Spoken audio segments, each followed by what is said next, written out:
All right, so on to tier 2. So with tier 1, your mandate is to get free, get help, right? Get out the door.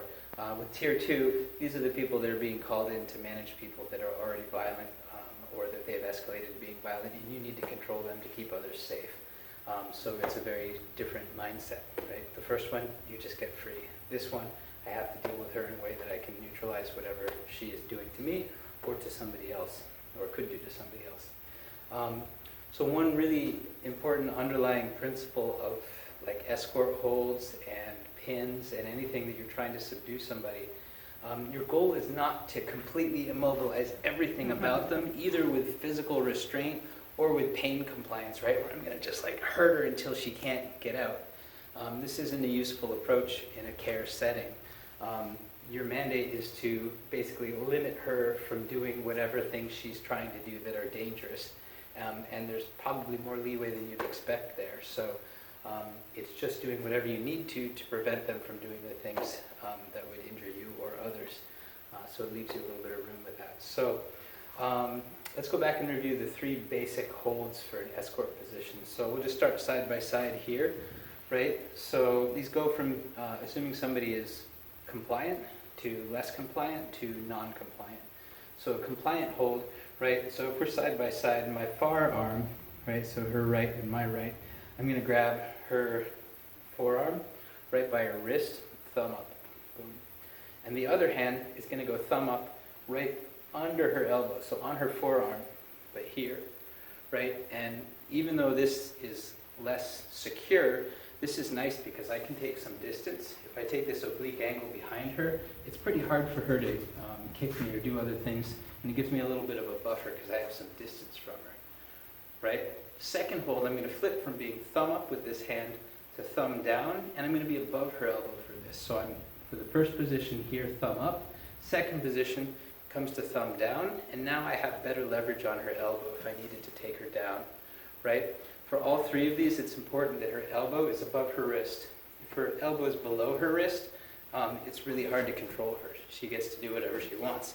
If I can turn this over, then I get to be more in control, and it's much harder for her to turn in, especially if you're dealing with this with one person and another person instead of having 2. This makes it hard for her to turn in with a punch, right?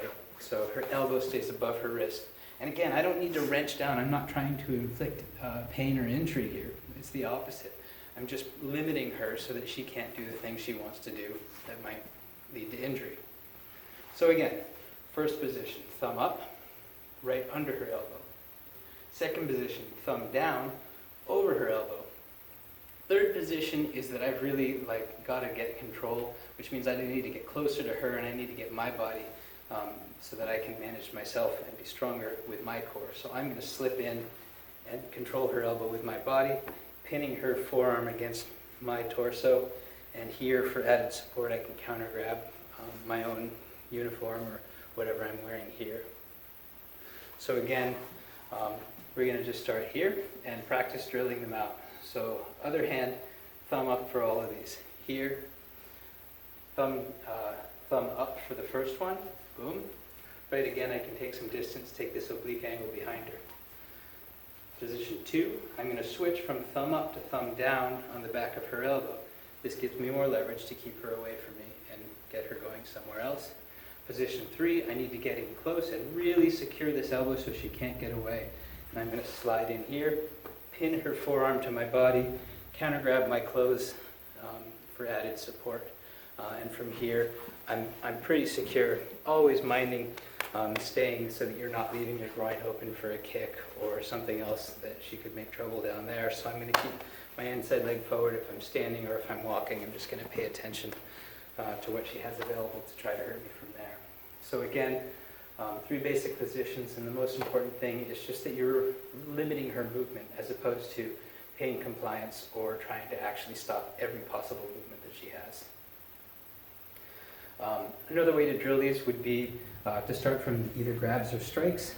So if she grabs that basic wrist one, right? Here I've got my other hand. I'm going to actually grab in that thumb up position. It's already there. It's already built into the tier 1 stuff. From there, I'm going to slide behind her and come into an escort position. Thumb up here. Second one, I'm going to slide in, I can go straight to a second position. You'll notice I need to get under her elbow to do this. If I just switch and try to go thumb down here, her elbow and her wrist are parallel, or her elbows below her wrist, it's really easy for her to move around freely.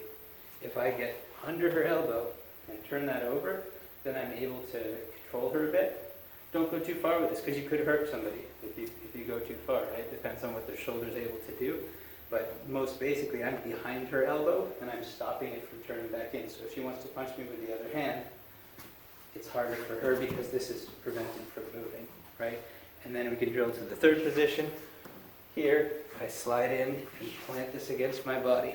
Again, getting behind her elbow, and I'm not going to try to go against her joint or anything like that. I pin her forearm to my body, hug it to my chest, and we're pretty secure from here.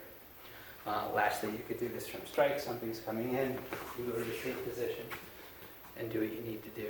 So you could drill all of those. You can go straight to the less compliant option because you know that they're already trying to hurt you. So whatever you think is appropriate.